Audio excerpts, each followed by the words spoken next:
मग तुम्हाला काय सिम्पटम्स वाटले जवळचे चष्मे चेकिंग लागतो? येस, तर आता मला स्वतः म्हणजे मी डॉक्टर आहे, मी रोज ऑपरेशन्स करतो, मला माझा जो लांबचाही छोटा नंबर आहे त्यानं मला एकदम क्लिअर दिसत होतं आणि जवळचं जर मी पाहिलं तर मला वाचता इझिली येत होतं.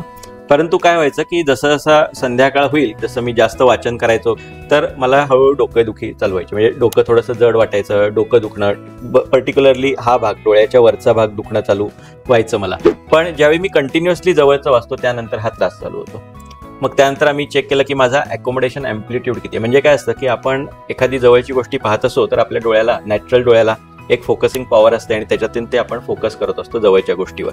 पण ही फोकस झाल्यावर सुद्धा ती किती काळ सस्टेन होते हे पण महत्वाचं आहे. म्हणजे आपले फोकस करतो पण थोड्या वेळानं जर आपल्याला थकवा येत असेल तर याचा अर्थ सुद्धा आपल्याला जवळचा चष्मा लागलाय असा होतो.